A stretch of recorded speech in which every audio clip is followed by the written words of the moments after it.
Yes, welcome to yet an edition of Josh Times Live, and we're here on the streets of Nairobi. Today, I'm honored to have a guest. What's your name, sir? My name is Tabu Charles. Yeah. And what do you do? I'm a political analyst. Yeah. And also a researcher. Okay, we're glad to have you, sir. Yeah, thank you. This is Josh Times Live. Thank you. Okay. So today we're talking about we're having different topics, but we'll begin with the hot topic that is transpiring, news that is happening around Kenya.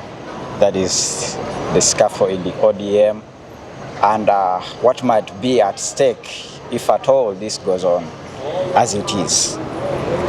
Yes, Mr. Charles, what do you think? What's the thing in ODM that is letting everyone is hard to be?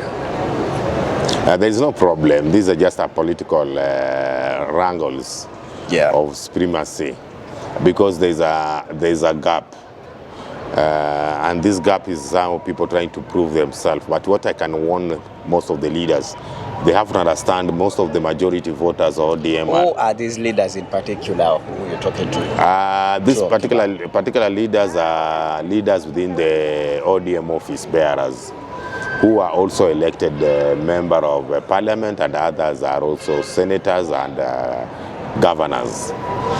They should understand that the majority of the ODM voters are jobless, and then they are employed and they are earning taxpayers' money. Instead of serving the people, they are making useless noise to the people. We are not interested in those things they are telling us. What they should do, they should transform the people's life, not just making noise of political parties for their own gain. These are selfish people who don't understand the meaning of being a leader in political parties. Parties are there and with the reasons and purpose. Hey, so you mean what they are doing is political correctness, and they shouldn't be doing that? Because what you are saying, Babu came out and said, no, for us, Baba didn't leave us with the Ruto, as in to be there to work with him. And the Gladys and the John, they are saying, no, we should stay this side. What's your take on that shift and the silence in the moderates of the party? Those are the professors, they have the other side of Nyanza. They are keeping quiet when this is all happening. What's your take on that? Because I think, though you might be looking at the service, but service can't come without working together. Well, what's your take in that, and how can this be solved? Yeah, sure. These guys, you see, they are not for the people. They are for themselves. The push and pull is just a matter of trying to create space for themselves. Because whatever they are saying does not transform anybody's life. Whether you are elected or not, we know very well we are in broad-based government, and we cannot deny that. And Baba was not incorrect to join Ruto and form broad-based government. That is leadership. That is leadership, because you want people to have services. You cannot be always shouting. So how will the government work? How will people now get the services if you are making noise? And then government is the mother of all the national resources. If you are out of the government, away from the government, and you are saying that, oh, you are opposition, you are opposing what? For who? Because the people are suffering. The people don't have services. They are not getting the services from the government. They are not getting the necessary positions that they need to have, to at least so that they can have income, if it is job creation. While you are just creating more of a basis for yourself to be elected. But fools are no longer there. Nowadays, we shall check on leaders who have transformed people's lives. So, because these people are not talking for the interests of the poor. They are talking for the interests of themselves, so that they get the position and be elected. That is what they are looking for. What message do you have for Mr. John? Because he's also working in the government, and I see some of his people fighting him, you know. And when you're talking about the service, you are trying to drive it in a way that someone who is not in the government is only entitled to have all to have the service. Yet we are seeing that if it's a government, it has to work for all the people. It's like you're demystifying the opinions and over you are not inclusive in this, you know. You see, as a politician, when you are driving agenda, you must drive agenda with evidence. These people are scrambling for their positions. They are not scrambling by that there is no medicine in Kenyatta Hospital. Those are kind of things we want to hear leaders talking about. So it's a war for power. For power. Who is better? Who? Better, yeah. Somebody wants just to get it, so that he can build a big house, so that he can have big cars, so that his family can go to USA, something like that. You see, they are destroying the nation for the sake of their own interests. These cartel politicians. The president is working very hard to see the transformation of this nation. He's trying to work uniformly. He's trying to bring Kenyans together and drive together. And that's why sometimes I tell leaders, okay, you are complaining. Can you tell us your agenda? Where are the issues? Because you want to hear that, oh, there is no water in the city. Politicians are shouting on that. We want to see the politicians shouting on aspects on that. There is no fertilizer in the nation. Food production, there's no food production. We want to hear the politician talking about issues affecting the common mwananchi. Not that issue, people are just making noise for their own issues. Oh, we are what, we are what. Tell me, my friend, tell me. Do you think the old man was not correct by saying that now we can push ahead the nation, and he was given some slot in the ministries? To me, so that he can give his ideas and his also what we call manifesto can be also enacted to improve the nation, and that is how politicians work, and that is how even American things go normally are done. Politics of coalition. Yeah, coalition. For the sake of the people to move ahead. When it comes to the time of election, then I table my matters on the people that we said that we didn't have medicine. This person did not provide. We said we had bad roads. This person does not provide. Then if you elect me, I'll provide for you A, B, C, D, the roads and what. These people don't have. That's why you hear always the president saying that these people don't have agenda. They don't know anything. They have been there sleeping in the offices. Now they are waking up thinking that they can be voted with lies. In fact, they are saying the president is not a liar. The only liars we are having are these opposition people. They are liars. Because if you tell them, okay, you are saying... Someone might say that you are biased in your statement because of what you're saying. Because when you start touting the president that is a good person, he's a liar, he's not a liar, the position of a liar. It's like you are being a justice yourself and you're not giving justice to the people, you're taking the case in your hand, No, I'm not a liar because I'm a researcher. And I've mentioned that. Have you heard of opposition saying that we lack drugs? Have you ever heard of them? Have you ever heard of them saying that we need to have some water reserve in Northeastern? Have you ever heard of them?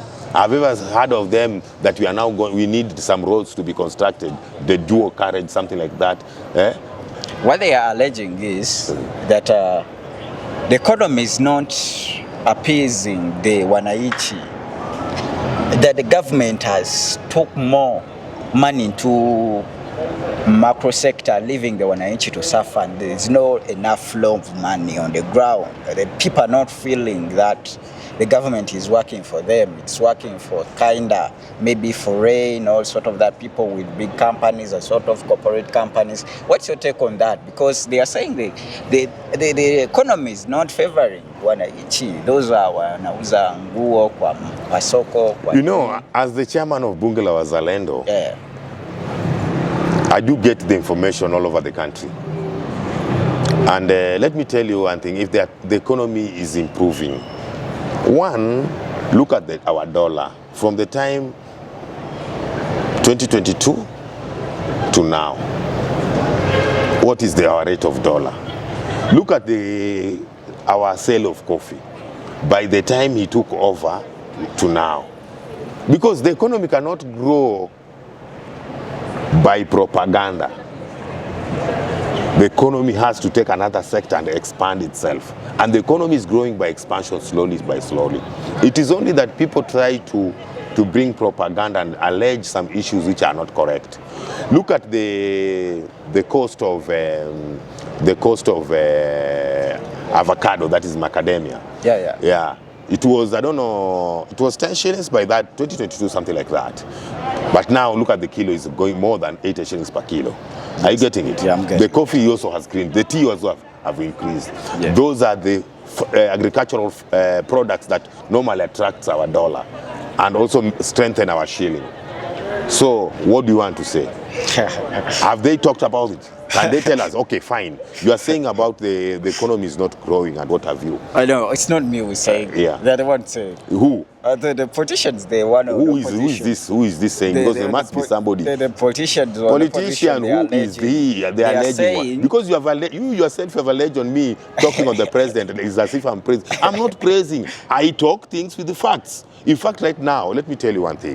Most of the Kenyans don't walk to these government offices to know what is going on.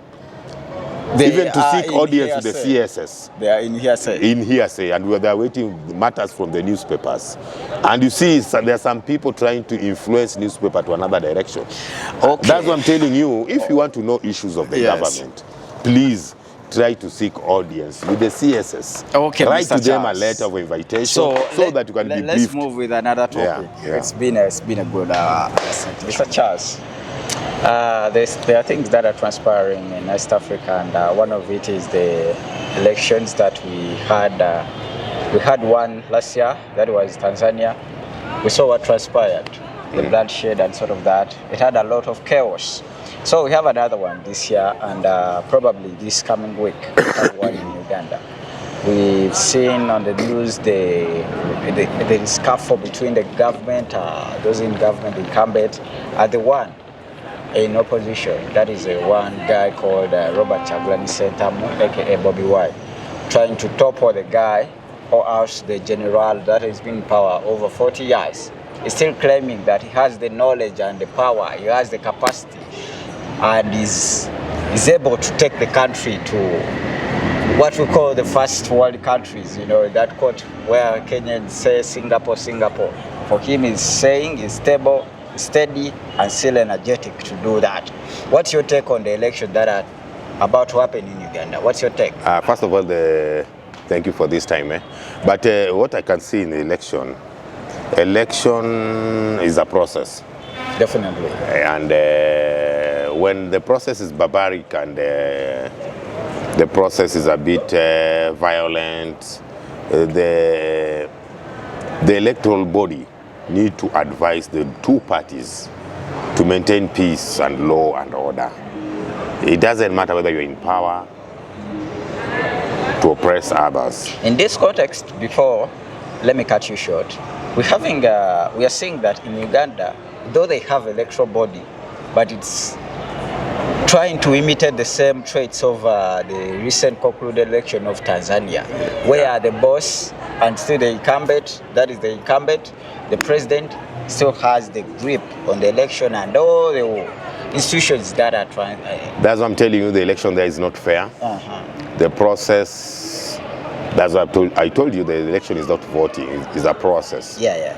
And the oppression of the oppositions, the frustration, the intimidation, the arrest, that is unfair, because that is not a free and fair, because people need to talk to the people. The leaders need to talk to the people to vote for them.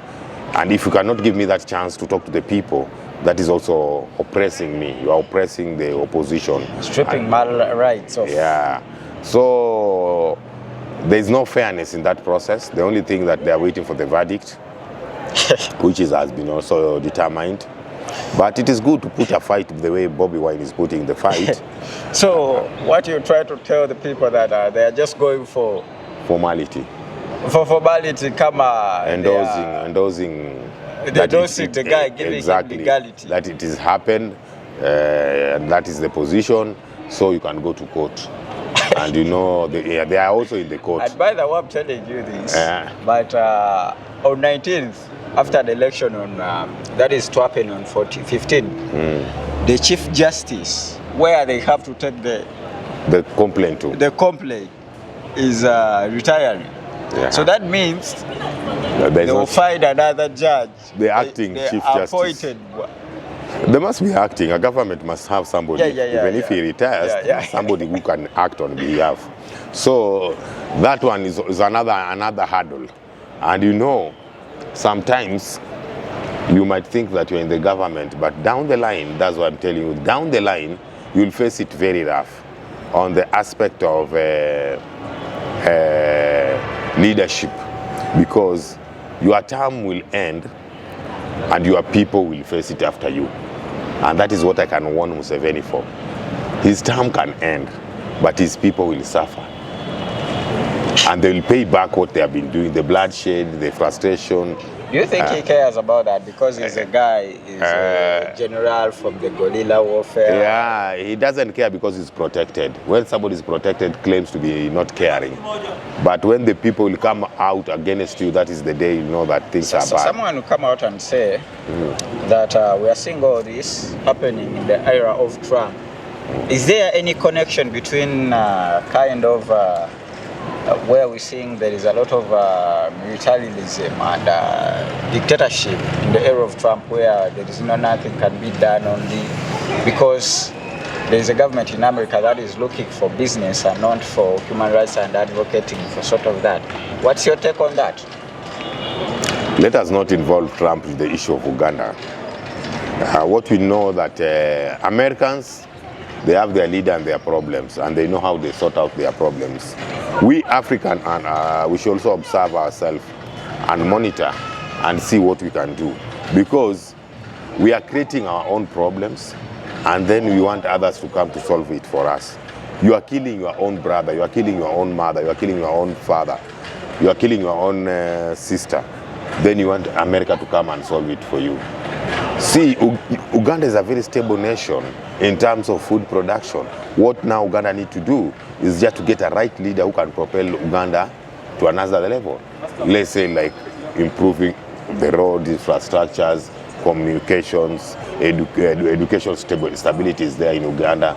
So what we need to know in Uganda is one thing, is that Uganda need to get a leader who can take it to another level. Which level is this? The economical empowerment, transformation of the people, because Uganda people are business-oriented people, and Uganda has a structure. And that, if that people can honor what we call democracy, if people can honor what we call true leadership. Leadership Who are the people are you talking about? Because the people are going to vote, but are you talking about the people that are in power of Said? Because they are the ones that are Ugandans alleging that they might not give out the power to the people. If by chance they vote against them. Sometimes if you cannot give power to the people, death can also give power to the people. Are you getting Someone can say that is too rude. Yeah. Too rude what? Because what he's doing is good. Killing people is good. Arresting people is good. Innocent people. Someone can say is protecting the interests of the government. In which interest of the government? Government is the people. Government is the people. If I'm campaigning somewhere, why do you bring police officers to come and disrupt the election? The campaign? That you're not following the law. Which law now? Which law? It is a campaign time. The role of the police is just to keep law and order. If my people are not fighting, they are the one fighting my people. Instead of waiting to see if any disruption, they are the one bringing disruption. The government officials, and they are uniformed. The media people are not free there. Yes, Mr. Charles. Yes, Mr. Charles. So we go to another topic. That is, we're going to talk about Venezuela. It's a hot topic and it's still rolling. We can't just keep it just like that. We've had a lot on this show, on this YouTube channel talking about Venezuela. But I want to know his mind, since the guy was picked from this country as and was taken to USA, and we saw of this ending week. He was paraded in New York in the federal courts, and he was charged actually 3 cases. And all these tackle the ammunition and the drugs, and they are saying he was possessing weapons illegally and sort of that. And his son, the Maduro Jr., is also, they need him because he's also attached to the file of the mother and the Maduro Sr., who is now in America, and the wife of Maduro. And right now the Venezuelan member of parliament, that is their son, Maduro Jr., is still in Venezuela. So what's your take on this? And people are saying America violated the international law. What's your take on this and sort of that? Was it oil, drug, oil taking over, annexing Venezuela to America, just like we saw in Panama? The issue of Maduro, it is something that has been investigated. And more so, the things that are destroying nations, destroying families, cannot be accepted in the society. You cannot hide your business, that you are doing business of oil, yet there is another one which you are protecting and championing. Drug dealers cannot be accepted. You can now talk of other issues that are emerging just to divert the attention of the arrest. And American cannot risk their forces to go and capture that president from his country without a reason. America have discovered that these are the leaders, among the leaders who are allowing drugs to penetrate in all over the world. So to deal with the source is good than to wait to deal with the branches. But someone will say, we saw that they took Manuel Noriega, and we saw that they took also the Honduras president. That has, I'm forgetting the name of the guy, who has just been released, actually released last year, was given a knee. And because the reason why they took him, they alleged that he was using drugs and sort of that, trading drugs and sort of that. So right now we are saying that America is coming in just right after there was coalitions going on with Russia and China coming to Venezuela. Do you think it's about drugs? Is it about oil? Because if it was about drugs, why would they release Honduras government, that is president, and they leave this guy, you know? Why? What's your take on that? Don't you see a twist in there? First of all, the element of oil that people are talking about is just to divert attention. You have to understand also America have a large deposit of oil. So their problem is not the issue of oil. Their problem is that the drug is destroying the world. And the fight against this issue of drugs has to start right from now. Because Trump himself, when he took the decision under high level of consultation about drugs. And you see, the drug is destroying Africa. Drugs is destroying Europe. Drug is destroying every corner of this world. And we cannot accept it. And it is the corner of all evils. So the aspect of that, the oil and what have you, that is not the issue. There are so many countries producing the oil. There are so many countries that are doing good business. Someone will come out and say, we saw Trump taking Maduro, but the second in command who was working with Maduro was the one who was given government. And you would think that they would just put the government into the opposition side so that they can run a government, because they didn't have any affiliation of drugs and sort of that. Someone will still insist and tell you that even though we are seeing the drugs on top, but there is oil beneath. And enlighten more on that. One, the issue of oil I'm trying to explain to you, but I'm seeing you are not understanding. You know, everything must have a... to understand. Yeah. This thing, you have to understand one thing. It has to be investigated. There was CIA investigating, FBI investigating, high level of investigation. And it captured one person who was given the mandate. You see, as a president, there are some things you can give directive without your deputy. Are you getting it? Yeah. Because you are the person in power. And when you have been investigated and discovered, the reports are coming out that you are the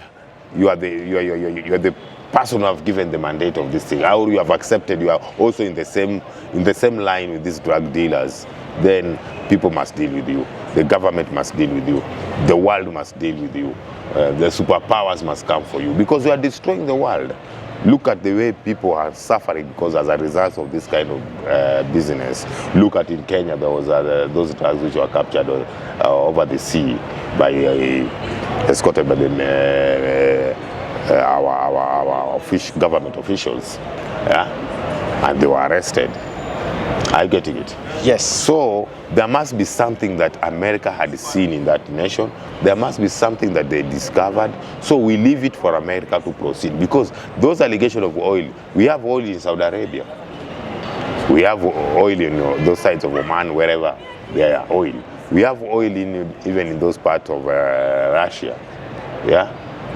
So the aspect that they are claiming that, oh, the oil from Venezuela is going to China, sujui, what, those are just lame excuses. So, and must you, drug dealers don't come as a drug dealer. They only hide under what? Another good product. You think it is oil, so yet it's drug. Charles is saying that America had all the right to go for and violating the international law just to go and stop the drug trafficking that is happening in the Caribbean. Excuse me there. First of all, if we talk international law must have a limitation. Even your right must be limited. So you cannot do something bad for the sake of that is my right. You are supporting the hegemonic. Yeah. You see, so that's why in the Constitution there's always a limitation of law. But somebody said, because the Bill of Rights, Bill of Rights, yes, it is your right, yes. It is not your right to do those illegal business and like drug trafficking. It is your right, you are right. Saying that Venezuela was a sovereign country. Sovereign country. Why would the US intervene with it without intervene because of the conduct and the destruction of other people? Even themselves, they should understand one thing. Even if there is international law, there is a limitation, my friend. There is a protection on others. Because if you are doing things because now you are an independent country and you are doing ill to the world, my friend, you have to be tamed.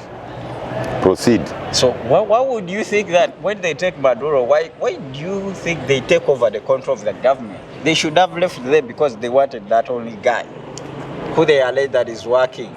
Yeah, but that guy must have his branches, my friend. Must have his friends and colleagues who are on the same line. So that's being with us today. Thank you for following us and always come and give us time.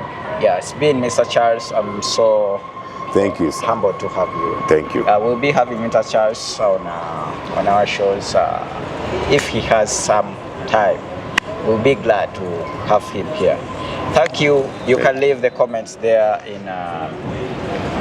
we shall talk about it, what you want to discuss. We have a lot of topics, but though Mr. Charles is always on time and we are glad that he gave us time. So thank you for your time to watching us. A good afternoon.